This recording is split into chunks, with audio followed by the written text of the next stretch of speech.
What up, YouTube? It's your boy, It's Carter TV, and I'm back with chapter 2 to Secrets in the motherfucking streets, man. Secrets in the streets. This chapter is called Maya. We start this chapter off with Tony going to visit a family member out of state. She's going to another state, and she's visiting her niece, Maya. Now, Maya is a ruthless, cute, sexy girl. She has that gothic feel to her, and she basically goes out to visit her mom, which is Tony's sister. She goes out and visit and ends up talking to Maya, who Maya wants to leave out the state. And the state that she's in is in Seattle. And to Maya's belief that she wants to see a different type of scenery. Now, Maya's at the age of 17, and she's already out of school and everything. And she also knows about Tony's background. She knows about her life and how Tony moves, and Tony comes out there just to get away, from, her busy life in the streets. So she gets away and everything, and she goes visit her sister. They chop it up, and basically Maya and Tony end up talking, and she basically telling her aunt, like, I want to get out of Seattle. I want to see a different place. It's boring here, this and that and the third. So Tony also remembers that, Maya's father used to be in the streets as well. You understand what I'm saying? He used to be in the streets until he went to the army. So with that, Maya learned a little bit about handling guns and all of that. She learned a little bit about that. And Tony basically told her, no, I'm not going to take you. Your mother wants you here, this and that and the third. So before, the day before Tony decides to leave, like a good few hours before Tony's leaving, Tony wakes up to hearing gunshots outside.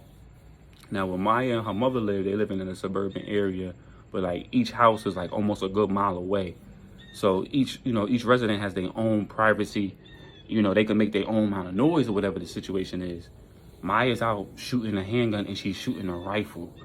And Tony wakes up, looks out the window and see her doing this, goes outside, talks to her, and was like, when you learn to shoot like that? She's like, my father was in the military. And then she also tells her, like, your father was in the streets too. She was like, what? In the streets? What do you mean? Your father was, in the streets. He was a little drug dealer back in his time before he went to the army. So Maya was like, I didn't know that. Maya lost her father while he was in the army. So that left her a little cold because her and her father had a good relationship compared to her and her mother.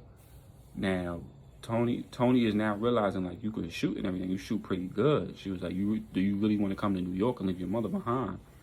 She was like, I'm almost 18 now. I'm ready to make my own decisions. So Tony was like, how you think your mother's going to feel about that? She was like I said, I'm grown. I can make my own decision. It's time for me to see a different place. I was here. My whole world basically came crumbling. And now I'm just here with my mom, and she's still finding ways to cope with everything. I need my own way of coping. So Tony was like, all right. And then Tony goes, well, if you decide you want to leave with me, my flight leaves at 10 o'clock a.m. It was about 7:30 in the morning when Tony woke up to this. So when Tony was on the way out the door, Maya was already at the airport. Maya already packed her shit and already met her at the airport, which she thought Maya was still in her room. Was like, she knocked on her door 3 times and no answer. So she figured Maya didn't want to go. So she gave her sister a hug and was like, if you ever need anything or you ever want to come to New York, come to New York. So her sister's like, all right, cool. So she's driving all the way to the airport. She's seeing the change of scenery. She gets there and, she go through the check-in. She do all that. She gets to where the boarding is and Maya's sitting right there. You thought you was leaving me, auntie? So Tony is like surprised and she was like, all right. So then they fly back to New York from Seattle. Now we go to Felipe and his sister, where, Felipe and his cousin, I'm sorry, I said his sister, his cousin is talking about what's going on in these streets. And, Felipe is basically like, how's the little police out here? So it's all right. She was like, I got a dweeb for a partner and everything. And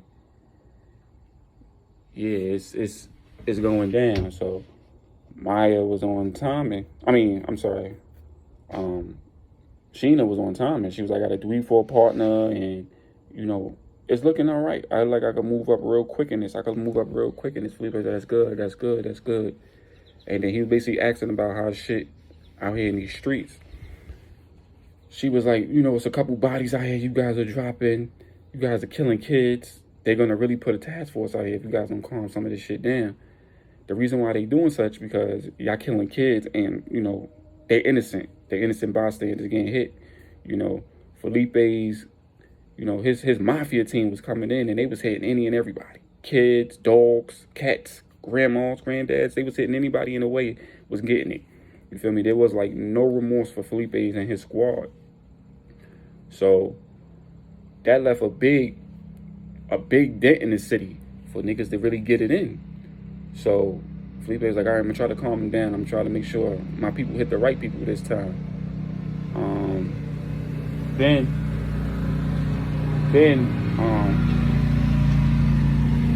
Sheena gets a phone call from my partner. Was like, yo, partner, we got a roll. We got a situation, and the situation was involving Felipe and his team. So she was basically asking what's going on, what's the word, and she put her partner on the speaker. So Felipe got here. She was like, we got a couple scenes, we got a couple dead, you know, Hispanics out here. So they kind of caught Felipe's eyes, like a couple of dead. So he's automatically thinking, he's like, that could be my team. Go check it out. Let me know what's up. So she leaves. She gets to the crime scene. They checking it out. They examine it. You know, they got like 3 bodies in the street, 2 guys, 1 female. She's butt-ass naked in the street, laid out, bullet wounds all in her body. You know what I'm saying? And it looked a mess. And the partner was just like, what you think? She was like, I think a drug bust that either went bad or prostitution that went bad. So it was a couple things that could have went wrong with that situation that the officers are trying to put together. You know what I'm saying? So now they working that crime scene. You know, the partner Johnson, he finds something. He finds like a paper or something with a couple names on it, and it belonged to one of the, you know, the victims on the ground. It belonged to one of them. He just didn't know which one until they went and further examined one of the bodies, and they found another paper with the same amount of names on it. And he was like, this could be something. So he found one copy of it, and the partner took the other one. He didn't tell her that he found another one, but she ended up taking the one he had and destroying it, getting rid of it. She burnt it up and was like, I misplaced it. She basically lied and told him she misplaced it, or whatever the situation was. So when she did that, he kind of was like, all right, cool. So the captain was just like, we got a case on our hands. I need y'all to basically go out there and solve it. You got anything for me? So the partner was like, you know, I found something. You got it? And she was like, I lost it, misplaced it. So the captain was like, all right, well, try to find something else for us. So he was kind of like iffy about her after that, like, you misplaced. I just gave it to you like 5 minutes ago. How you lose it that fast? So he thinking this, how you lose it that fast? So he calls Charlie. He's like, Charlie, you know what's going on out here? I was like, I ain't got nothing for you, Detective Johnson. I ain't got nothing for you right now. I'm trying to put my ears to the streets and see what's going on. I know it's a mask out here. It's a war going on. And he's like, you know who this war could be? He was like, no, I don't. But when you find out, I'll find out. So he was like, all right, keep me posted. So Sheena was like, who was that? He was like, just a little buddy of mine out here, a little friend of mine out here that I met, you know. So Sheena started to dig into his background, into her partner's background and everything. She was starting to do digging because she felt like he knew certain shit and he wasn't telling her. So now they both looking at each other with trust issues now. So Charlie, we go to Charlie and Dad, and he was like, yo, who? Dad go, who was that? I was like, yo, Johnson. He trying to figure out who's causing all these bodies to drop. He's like, yo, you know them Jersey niggas is out here. Them Jersey niggas out here. Then Charlie go, I thought it was only one Jersey nigga that was with Ty, Alonzo. Thought that was on me. He's like, nah, nigga. We got 2 more niggas. You got a Hispanic nigga out here. He got his whole cartel moving around out here. You got another nigga named D-Bear or some shit like that. These 3 niggas is going ham over this town. So he's like, Charlie was like, oh shit, so we in the middle of a war. And we basically got to choose a side or we going to get ran the fuck over. Then Dad was like, nigga, how that's going to put us closer to the situation at hand? He said, I don't know, but we got to figure something out. And then Dad goes, yo, Did anybody ever find Boss's body? He was like, nigga, word is he hiding out, nigga. Word is he hiding out. Hiding out, huh? Yeah, he bound to turn up somewhere. As soon as they was talking about that, Poe comes, walking by them. They see Poe and they was like, yo, maybe he got some answers. They look up and they see him. Poe spot them coming towards him and immediately start trying to dip off of them. He start moving. So Sticks called Dale like, yo, we chasing this nigga Poe. Me and him at such and such spot, end of the street, we gonna cut him off. So Sticks like, all right, copy. Because Sticks was on his way back towards them too. So Poe thought he was getting away until Sticks pulled up with the hammer out to his head. Boom, where you going, nigga? So, come on, Sticks, don't even do me like that, bro. Don't even do me like that. Then Dale was like, where the fuck you think you going, nigga? We know you got something answers. Bring it over here. So they brought him in the alley somewhere and they started talking to him like, yo, what's the fucking going on out here? And then he go, word is Tony killed your pops. So that kind of, it silenced them for like a good 5 seconds. It silenced them. She was like, yeah. He was like, yeah, but where she at? She's out of town right now. Word is she got a lot of heat on her too because of this war that's going on. Who these niggas that's in here causing this war? Them Jersey niggas. Some nigga named Lonzo, D-Bear, and Alfonso and shit. Alfonso look like he winning though because he got his cartel people airing shit out. Like, y'all motherfuckers want to join a winning team, that's the way to go. So as soon as he's like, Poe's like, that's all I know, that's all I know. So Charlie looked at Dale and Poe was walking off, right? So before Poe could split the corner, Dale stopped him. Where your boy Boss at? I don't know what you talking about. I don't know what you talking about. Dale shoots him in the leg. Boom! Ah, motherfucker, I said I don't know. You're lying. Next one gonna be in your head. He's like, okay.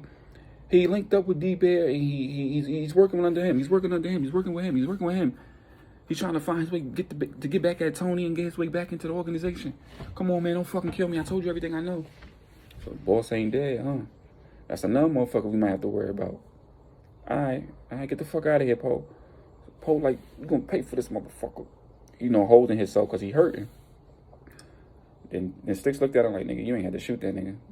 I said, I had to let that nigga know, boy. I ain't with the one to be bullshit. He said, Charlie go, you right, nigga. You can't trust Poe, nigga. Now, just because you shot him don't mean that karma ain't gonna come around, nigga.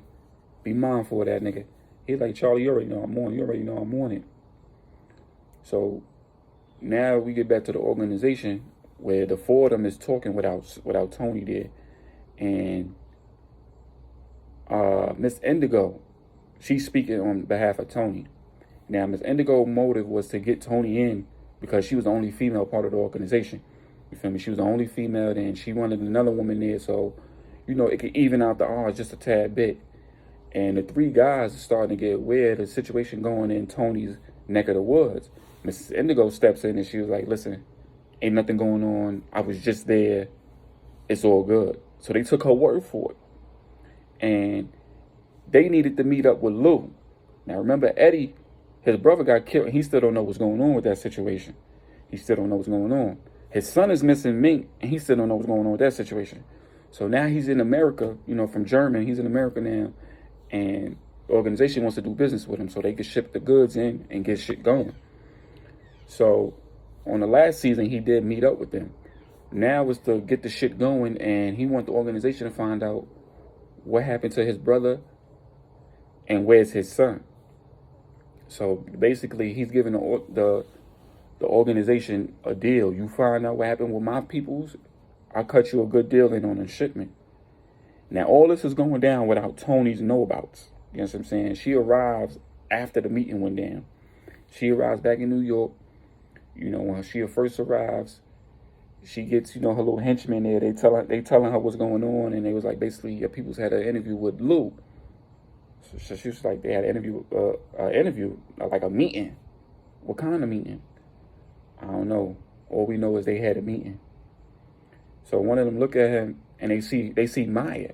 They don't know who Maya is. They think Maya probably one of her little girlfriends or something. So she's like, come on, Ma. She's like, who's that? Don't worry about who she is. Just drive. So they drive. Tony get right to the ball game. She get right to the ball game. She head to stalling them. Where stalling them is in the spot, thinking about shit that's going on because there's a lot of war going on out here now. So she gets there, Zoe, Storm, and Aaliyah is all in Star's territory, and they sitting there, they trying to figure out a plan. Tony walks in, and was like, what the fuck are y'all doing? Y'all supposed to be hitting the block getting money. What's going on? What's going on? She's like, cops is out there, and shit is hot. We losing this war that's going on in these streets. So, all right. Tony's like, I understand that. And Storm was like, basically, we need help out there, Tony. We need you in the field. We need that Black Widow. You know what I'm saying? She was like, I got something better than that. This right here is Maya. Maya's going to help with everything. Then Star automatically felt some type of way. Like, what the fuck can she do? She don't even look like a grown woman. She look like a little ass kid. So Zoe and them started to test her. She was like, I do much better than your ass. It seemed like y'all can't get the job done. So everybody like, ooh.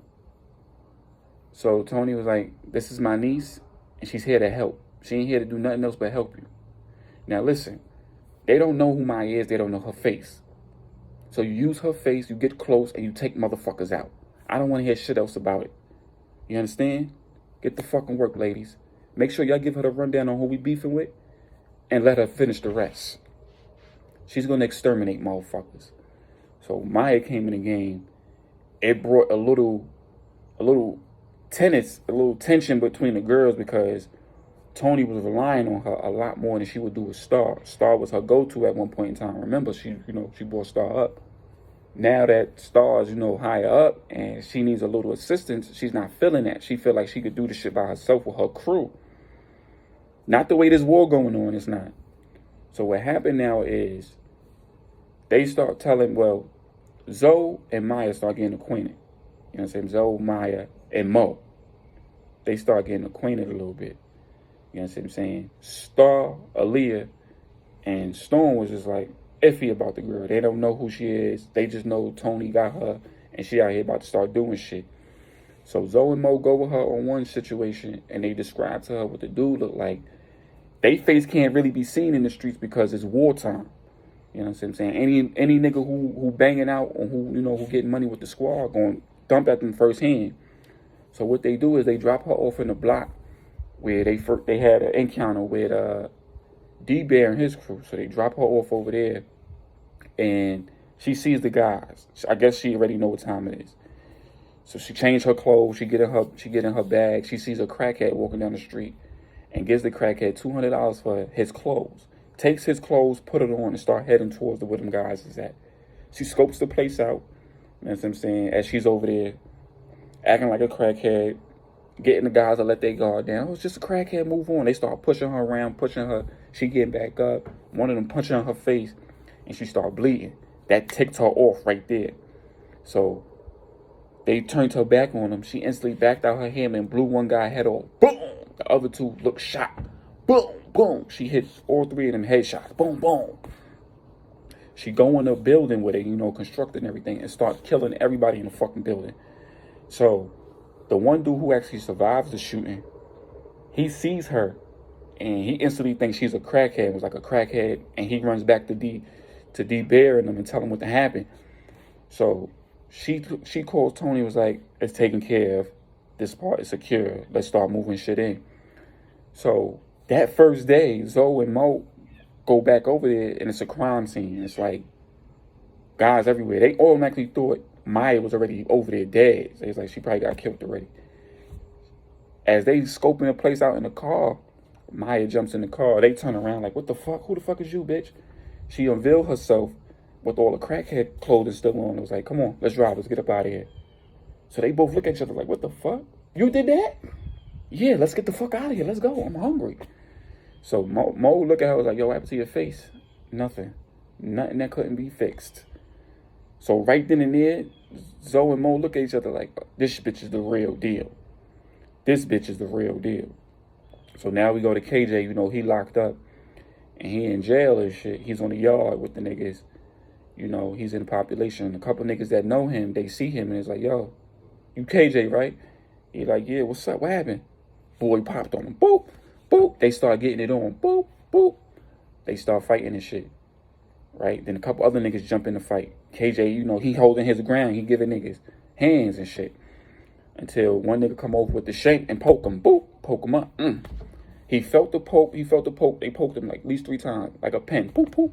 Got him in. Boop, boop. He felt it and got loose. Backed up. Felt himself bleeding. The guards came over. They shut the shit down. He fall down to the ground. Hurting. Oh, shit. We need a medic. So, boom. They get him out there and they get him to the medic room. He get patched up and all that. The guards asked him what happened. I was like, it was a fight. Somebody poked me and I didn't see who it was. So the nigga he fought was in there. He broke boy jaw. You feel me? He broke boy jaw. And boy looking at him, see if he gonna snitch. So he's like, you and him fought. So who poked you up? Was it him? It couldn't have been him. I broke his fucking jaw. He ain't have time to poke me up. Like I said, I ain't see who poked me. So boy know he not a snitch and he not a rat. You know what I'm saying? He holded his own. So they sent him to the hole. You know what I'm saying? Because he didn't rat. You know what I'm saying? They sent the nigga who jaw he broke to the hole. You know what I'm saying? So later on that day, the meals is coming. They send him a meal, and he get an extra little food on his plate from another nigga. And he end up giving it back. It was like, yo, I don't want this. I don't want nobody giving me no handouts. He said, yo, bro, it's on the house. And when you get out, come see a nigga named Money. So he like, come see a nigga named Money. He like, yeah, come see a nigga named Money, you heard? So KJ like, what the fuck? So he trying to figure out what's what now. He just had a fight, niggas poked him up, and now niggas is giving him food. So niggas trying to fuck me or some shit. He thinking niggas probably trying to rape him. He thinking niggas trying to get him. He don't know. So now he on guard with the shit, right? So a couple days in the hole, he get out. You know what I'm saying? He get out the hole. He looking around. He looking to see who looking at him. You feel me? He get back out there. He looking to see what niggas gonna give him eye contact to let him know, come over here, let me talk to you. So he didn't get that feel. Everybody was basically doing what they was doing. So he goes sit down at an empty table, chilling, minding his business, you know, looking around, examining motherfuckers. The dude who wanted to talk to him, Money, rose up behind him. Yo, you KJ, right? So he instantly get on guard, like, yo, what's up? What's up? He ready to get it on with niggas because he know he on go time. Remember, he in jail. So he like, nah, chill, bro. Have a seat. We just came to talk to you, you heard? So he looking like, I said, I don't know about that talking, boy. Your boys is looking like they ready to get at me. He said, don't worry about them. They on my go. Chill, nigga, chill. Have a seat, bro. If he wanted to get you, nigga, I wouldn't announce myself. Please, have a seat, bro. Have a seat. So he sit down. The niggas start to disperse. You know what I'm saying? They move around so they could talk. He like, in case you ain't know, I'm Money. He said, he like, KJ like, I figured that much. He's like, yo, what's with the extraness? He basically told me why you gave him extra food. He's like, yo, for not ratting. Niggas in here get fought in here and poked up, and first thing they do is start squealing. You ain't rat, you hold your own. I like that in a nigga like you. So he basically look at the nigga like, yo, what's the real deal? Why you really after me? You know my mom's or something? He like, yeah, I know your mom's the Black Widow. I know her. She killed a couple of my niggas. But I figured with you in here, you worth something. You know what I'm saying? You worth something to her. He said, I don't think so. My mom's almost got me killed, nigga. I'm in here doing bids for her. And he said, you ain't rat. That's what I like about you. You ain't rat. You a solid nigga, son. He said, what you really want, bro? Because I ain't got it, nigga. As you can see, I ain't getting no money sent from my moms and shit. So Money look at him like, he said, I think you should be hasty on your words and might want to check your commissary. He said, check my commissary. Yeah, nigga, go check your shit. Apparently your mother do love you. And if you get word to her, for me, we got your back in here, you heard? You gonna need to join a little crew in here, because as you can see, you can't hold your own all the time, nigga. Somebody bound to get your ass. So he like I said, think about what I'm saying to you, homie. And if you want to get down, reach out to your mother for me. He was like, how am I know my mother even did something for me? He was like, yo, go check your commissary. So he leave KJ. KJ go check his commissary. There's a couple bands on his bags, on his books. Couple bands on there, and his mother sent him a bunch of food and shit. He get a box. Now remember, he been in there almost a month now, and he ain't think he getting anything from anybody. So his mom sent him a box with a letter in it. Sorry the shit that went down, and I should have told you about your father. You know, now I can't come visit you right now because shit is the way shit's set up. But if you need anything, most likely I got peoples in there that can get in contact with me for you. Mom. So he like kind of kicked the bag and he was mad. So he go back to money, and he go to money with the box of goodies he had.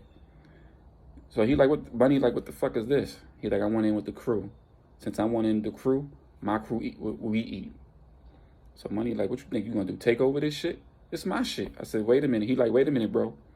I ain't coming to step on nobody's toes in here. I can't let shit be known. If I run with niggas, I run with niggas. And I run with only solid niggas, you heard? I gotta make sure if you gonna watch my back, I gotta make sure I can trust you, right? He like, you right. All right, nigga. You're a part of the clique. You know what I'm saying? There's a lot of food in here. He said, yeah, it's more there where that came from and niggas need to eat. You know what I'm saying?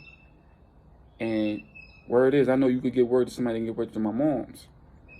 He said, now we talking business. All right.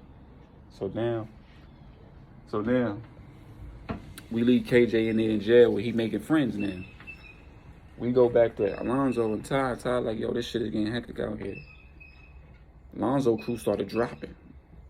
So D-Bear and his crew started taking over Alonzo's crew. Basically, they started mushing them and moving them niggas out. Moving them. And Alonzo was on his back was against the wall type shit. His back was against the wall. And the dudes was moving in and he was running out of options. You know what I'm saying? He's running out of options and he's running out of moves to make. And he's running out of soldiers.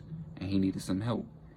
Ty was like, yo, we need to figure out a strategy because niggas is dropping fast and we losing territory. So now that he was losing territory, he needed help. So he called back Charlie. He was like, yo, Charlie, what the fuck is going on out here, B? My man team just got exposed out there, man. He's like, yo, word is, Alfonso and D-Bear is just moving on niggas and they moving fast. So he's like, yo, what should we do? He said, let me get back to you, Ty. I'm trying to figure shit out myself right now. After he got off the phone with Ty, D-Bear and his crew came storming over there where Lonzo and was at. He got the drop on Lonzo. And when he got the drop on Lonzo, basically one of Lonzo's mans backdoored him.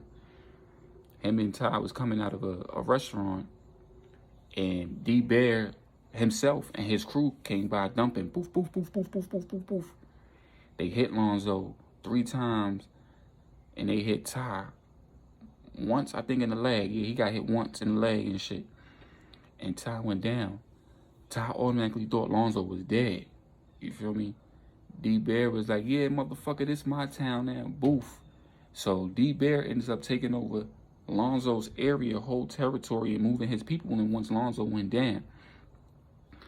So Ty got up out of there. He thought Lonzo was dead, and he dipped out of there, right? He was on his way. He's out. He's moving.